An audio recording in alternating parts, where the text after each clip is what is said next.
इस कार्यक्रम के पुण्यार्चक हैं विद्या अरह गुरु भक्त परिवार संघ, श्री राजेश लीना जैन, निकेत प्रियंका जैन, सजल प्रज्ञा जैन, सुनील समता जैन एवं पारस, रागनी अद्विक, सम्यक जैन समस्त परिवार बीना मध्य प्रदेश, श्रीमती चंपा जैन शिक्षिका, संजय संगीता, शरद रश्मि, अक्षत, आर्या, अर्क, तीर्थ समस्त जैन परिवार बीना मध्य प्रदेश, श्री गुलझारी लाल, चिरौंजी बाई, प्रदीप, रिंकू जैन, कुमारी प्रियंका, शैली, शालिनी आदि समस्त नौगांव परिवार बीना मध्य प्रदेश, श्री चंद्रभान चंदा जैन, एडवोकेट आशीष ऋचा, अभिषेक, नेहा, आनंद, अनय, आगम, अनवी, आशिका जैन समस्त जैन परिवार बीना मध्य प्रदेश, श्री पदम चंद, श्रीमती अंगूरी बाई, धर्मेंद्र, सुषमा, वीरेंद्र, ममता, रविंद्र, डिम्पल, विपिन भैया एवं अभय, आगम, हिमांशु, मिष्ठी, दीक्षा समस्त जैन परिवार, पदम श्री वेयर हाउस महावीर भोजनालय बीना मध्य प्रदेश, श्री मातेश्वरी शांति by, Shri Masab PC Jain, Shrimati Vimla बहन जी, आलोक, रीना जैन, मीठी, स्वीटी समस्त जैन परिवार बीना मध्य प्रदेश, एडवोकेट अशोक, साधना जैन, लालू, प्रीति जैन, अनिकेत, प्रख्या, प्रज्ञा, चानी, मयंक जैन समस्त जैन परिवार बीना मध्य प्रदेश, श्री रमेश चंद, सुशीला जी, अभय, श्वेता, आनंद, गुंजन, अनुज, रचना, अंश, हर्षिता समस्त जैन परिवार बीना मध्य प्रदेश, श्री पवन, मनीषा, पिंकी जैन, प्राची, हर्ष, प्रिंसी जैन समस्त कोलुआ वाला परिवार बीना मध्य प्रदेश।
पड़वम होई मंगलम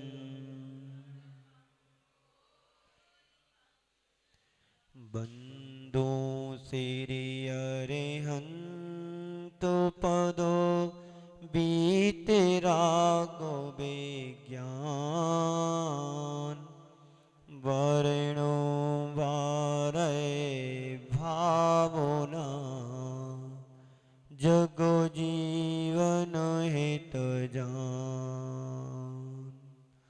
बोलिए पंच परमेष्टि भगवान की, भगवान महावीर स्वामी की, परम पूज्य आचार्य गुरुवर श्री विद्यासागर जी महाराज की, परम पूज्य आचार्य श्री समय सागर जी महाराज की, परम पूज्य मुनि श्री सुधा सागर जी महाराज की,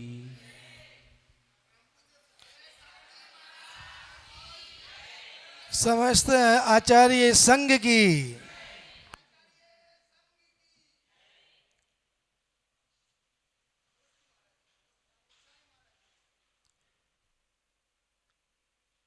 भावनाओं का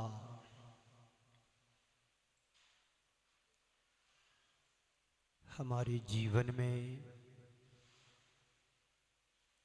या हमारे जीवन से बहुत गहरा संबंध है।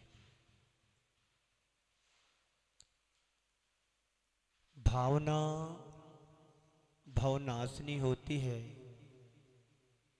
तो भावना भव विकासनी भी होती है। हमारा जीवन विषमताओं से भरा हुआ है, हम रोज सुन रहे हैं। जैनागम में अनेक प्रकार की भावनाओं को भाने की प्रेरणा दी है। जो भावनाएं हमारे जीवन को पावन और पवित्र बनाने की प्रेरणा देती है। हमारे आचार्यों ने इस संसार से मुक्ति पाने के लिए अनेक प्रकार की भावनाओं को कहा है। आप रोज 12 भावनाओं को पढ़ते हैं, मेरी भावनाओं को सुनते हैं, वैराग्य भावना को भी पढ़ते हैं, 16 कारण भावनाओं को आप लोग भी पढ़ते हैं। ऐसी जैनागम में, जैन आगम में अनेक प्रकार की भावनाओं को भाने की प्रेरणा हमें आचार्यों से मिली। आज मैं आप सबके बीच में 12 भावनाओं की श्रृंखला में चर्चा करूंगा कि जीवन में भावनाओं का क्या महत्व होता है। हर व्यक्ति के अंदर 2 प्रकार की भावना जन्म लेती है। एक उसके जीवन में शुभ भावना उत्पन्न होती है, तो व्यक्ति के जीवन में अशुभ भाव भी उत्पन्न होते हैं। शुभ भाव तुम्हारे जीवन को पवित्र और पूज्य बनाने में कारणभूत कार्य करते हैं, और अशुभ भाव तुम्हारे जीवन को जीवन में जहर घोल करके तुम्हारे जीवन को आप पवित्र बना देते हैं। भावना भवनाशिनी होती है, तो भावना भव विकासनी भी होती है। हमें अपने भावों को कैसे संभाल करके रखना है, हमें अपने भावों को कैसे ऊंचा उठाने का कार्य करना है। जिन भावों से अपने आप को नर से नारायण बनाने की प्रक्रिया में संलग्न हो जाते हैं, जिन भावों के द्वारा, दुर्भावों के द्वारा हम अपने आप को नर से नारकी बनाने का कार्य भी कर लेते हैं। हमारे सामने कल मैंने कहा था 2 व्यक्तित्व सामने आते हैं। एक व्यक्तित्व ने अपने भावों को इतना ऊंचा उठाया कि मोक्ष की अवस्था को प्राप्त कर लिया, और एक ने अपने दुर्भावों के द्वारा अपने आप का इतना पतन कराया कि नरक निगोद की यात्रा में संलग्न है, नरक निगोद की यात्रा कर रहा है। एक व्यक्ति अपने आप को चाहे तो भावों के द्वारा निगोद से निकल कर के मोक्ष प्राप्त कर सकता है, वही जीव अपने दुर्भावों के द्वारा मनुष्य या किसी पर्याय को पाने के बाद पुनः निगोद की यात्रा कर सकता है। इस विशाल जगत में हर प्राणी जन्म लेता है, मरण करता है। ये तो निश्चित होता है कि जिसका जन्म हुआ उसका मरण निश्चित है।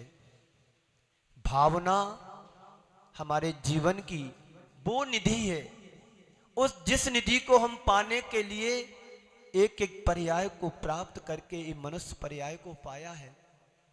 आपने एक इंद्रिय पर्याय में रह करके भी जीवन को पाया, वहां के सुख दुख को भी आपने भोगा है। आप 6 ढाला में पढ़ते हैं, एक श्वास में 8-10 बार जन्मो मरियो भरियो दुख भार। ये जीव की नियति है कि एक श्वास में 18 बार जन्म मरण इस जीव ने किया। बोलो किया कि नहीं किया? लेकिन जीव वहां से निकल करके कैसे ऊपर आया? तो भावों के द्वारा ही तो आया। ये भाव हमारे जीवन में शुभ भाव हो। आचार्यों ने कहा है शुभ भाव हमारे जीवन को अच्छा बनाता है, तो अशुभ भाव हमारे जीवन को बिगाड़ देता है, बुरा बना देता है। आप यहाँ पर सब बैठे हैं, सबके अंदर कोई ना कोई भाव चल रहा है। बाजार का भाव अलग होता है, मंदिर का भाव अलग होता है, परिवार के अंदर जब रहते वहाँ का भाव अलग होता है। जब प्रभु के सामने तुम दर्शन करते हो तो वहां की विशुद्धि तुम्हारे पास अलग होती है। जब गुरु के चरणों में जाते हैं वहां के भाव और अलग हो जाते हैं, और जिनवाणी माँ का जब श्रवण करते हैं वहां के भाव कुछ और हो जाते हैं। जब आप भोजन पकाते हैं तो वहां का भाव अलग होता है। जब भोजन परोसते अपने पति को वहां के भाव कुछ और हो जाते हैं। जब भोजन तुम करते हो तो वहां का स्वाद का भाव अलग हो जाता है। ये सब भाव तुम्हारे पास है कि नहीं? संत कहते हैं इन भावों से तुम्हारा कल्याण होने वाला नहीं है। तुम्हारे भाव यदि प्रभु चरणों से जुड़ रहे हैं, तुम्हारा भाव गुरु चरणों से जुड़ रहा है, तुम्हारा भाव जिनवाणी माँ को श्रवण करने के लिए जुड़ रहा है, ये भाव तुम्हारी शाश्वतता को प्रदान करने वाले होते हैं। जो दुर्भाव तुम्हारे जीवन में, आप भोजन बनाते हैं खुद के लिए बनाते हो तो पाप कमा रहे हो। ध्यान से सुनना, भावों की बात चल रही है, भावनाओं की बात चल रही है। भावनाओं के क्रम में आपको एक एक भावना का विश्लेषण करके बताऊंगा।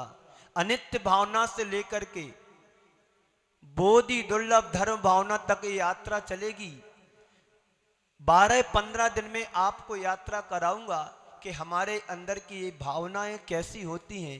एक व्यक्ति एक अच्छे भावों से जब अंदर विशुद्धि बढ़ती है तो निगोज से निकल करके एक भाव बीच में रख करके मनुष्य पर्याय में जाकर के सीधा मोक्ष प्राप्त कर सकता है। एक समय में जो तुम्हारा भाव बनता है, जो भावना तुम भाते हो, सीधा 14 राज्यों की यात्रा पार कर लेता है। ये सब किसका खेल है? आप लोग व्यापारी है ना, भावनाओं का खेल क्या है? आप भाव क्या करते? मंडी में जाकर के एक पल में हजारों रुपए का खेल हो जाता है। शेयर बाजार में क्या होता है?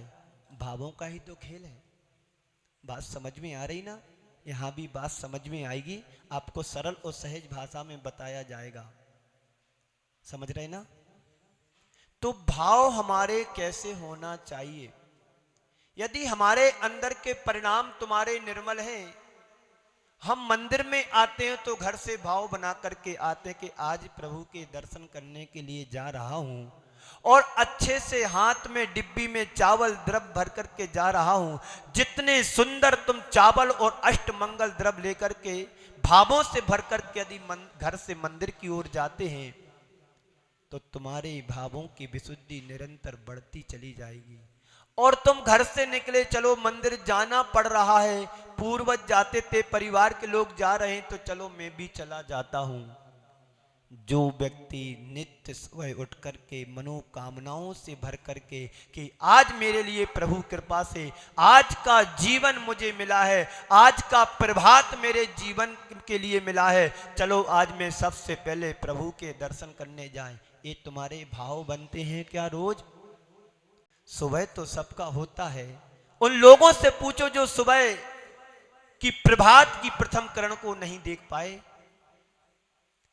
सोते सोते सोते रह गए। और इसी बीच यदि हमारे भाव गलत चल रहे हैं, पता नहीं कौन सी आयु का बंद हो जाए। इसलिए हमें हर पल अपने भावों को संभाल करके रखना है। ये भावनाएं हमारे जीवन को परिवर्तित करने वाली हैं। आज तक हमारा जीवन, जो आप सबका जीवन चल रहा है, ये एक रूटीन में चल रहा है। इस रूटीन में परिवर्तन लाना है और अपने रूटीन को चेंज करने के लिए 12 भावनाओं की चर्चा की जाएगी। अभी आपने मंगलाचरण सुना था, बंधु श्री अरिहंत पद बीत राग विज्ञान, वर्णो 12 भावना जग जीवन हित जान। यदि आप अपने हित को पहचान करना चाहते हो, हित को जानना चाहते हो, अपनी आत्मा का भला करना चाहते हो, अपनी आत्मा की भलाई चाहते हो, तो बीतराग प्रभु अरिहंत भगवान के चरणों में नमस्कार करके पंडित मंगत राय जी कह रहे हैं, हे भव्य आत्मन, यदि आप अपने जीवन का कल्याण करना चाहते हो, हित करना चाहते हो तो मैं 12 भावनाओं का वर्णन करूंगा। और स्वयं का कल्याण तो होना ही होना है, लेकिन मेरी इन भावनाओं को पढ़ करके जगत का प्रत्येक प्राणी अपना कल्याण कर सकता है। संत कहते हैं भावनाओं का हमारे जीवन से गहरा संबंध है। हमारे चित्त में नित्य प्रति अनेक प्रकार की भावनाएं उत्पन्न होती रहती हैं। कैसे उत्पन्न होती हैं? जैसे शांत सरोवर में एक पत्थर डालते हैं, कंकड़ डालते हैं, वो बलय दर बढ़ती जाती हैं, आगे बढ़ती जाती हैं और जाकर के किनारे पर समाप्त हो जाती हैं। ऐसे ही हमारे हृदय में, हमारे मन में निरंतर प्रतिपल भावनाएं उत्पन्न होती रहती हैं। सच्चे अर्थों में देखा जाए, जैसी हमारी भावना उत्पन्न होती है वैसे हमारे संस्कार बनते हैं। आपके अंदर यदि शुभ भाव उत्पन्न हो रहे हैं तो आपको ये दिखाई देगा कि अच्छा कार्य मेरे द्वारा कैसे संपादित होगा, क्योंकि तुम्हारे अंदर के शुभ भाव हैं। आप किसी दीन दुखी व्यक्ति को देख करके तुम्हारे मन में क्या भाव आता है? बोलो। आपके मन में ये भाव आता है कि इसकी गरीबी मिटे, आपके मन में ये भाव आता है इसकी भूख मिटे, आपके मन में ये भाव आता है कि इसकी परेशानी मिटे। क्या आपके मन में ये भाव आता है कि अच्छा है मरने दो? यदि आपके मन में ये भाव आता है कि इसकी गरीबी दूर हो, इसकी अमीरी बने, इसकी दीन दुखी है, ये गरीब है, ये रोगी है, इसका रोग ठीक हो जाए, ये भावना यदि तुम्हारे अंदर आती है तो तुम सच्चे अर्थों में सच्चे धर्मात्मा की श्रेणी में आ गए हैं। इस कार्यक्रम के पुण्यार्जक थे विद्या अरह गुरु भक्त परिवार संघ, श्री राजेश लीना जैन, निकेत प्रियंका जैन, सजल प्रज्ञा जैन, सुनील समता जैन एवं पारस, रागनी अद्विक, सम्यक जैन समस्त परिवार बीना मध्य प्रदेश, श्रीमती चंपा जैन शिक्षिका, संजय संगीता, शरद रश्मि, अक्षत, आर्या, अर्क, तीर्थ समस्त जैन परिवार बीना मध्य प्रदेश, श्री गुलझारी लाल, चिरौंजी बाई, प्रदीप रिंकू जैन, कुमारी प्रियंका, शैली, शालिनी आदि समस्त नौगांव परिवार बीना मध्य प्रदेश, श्री चंद्रभान चंदा जैन, एडवोकेट आशीष ऋचा, अभिषेक नेहा, आनंद, अनय, आगम, अनवी, आशिका जैन समस्त जैन परिवार बीना मध्य प्रदेश, श्री पदम चंद, श्रीमती अंगूरी बाई, धर्मेंद्र, सुषमा, वीरेंद्र, ममता, रविंद्र, डिम्पल, विपिन भैया एवं अभय, आगम, हिमांशु, मिष्ठी, दीक्षा समस्त जैन परिवार पद्म श्री वेयर हाउस महावीर भोजनालय बीना मध्य प्रदेश, श्री मातेश्वरी शांति by, Shri Masab PC Jain, Shrimati Vimla बहन जी, आलोक, रीना जैन, मीठी, स्वीटी समस्त जैन परिवार बीना मध्य प्रदेश, एडवोकेट अशोक, साधना जैन, लालू, प्रीति जैन, अनिकेत, प्रख्या, प्रज्ञा, चानी, मयंक जैन समस्त जैन परिवार बीना मध्य प्रदेश, श्री रमेश चंद, सुशीला जी, अभय, श्वेता, आनंद, गुंजन, अनुज, रचना, अंश, हर्षिता समस्त जैन परिवार बीना मध्य प्रदेश, श्री पवन, मनीषा, पिंकी जैन, प्राची, हर्ष, प्रिंसी जैन समस्त कोलुआ वाला परिवार बीना मध्य प्रदेश।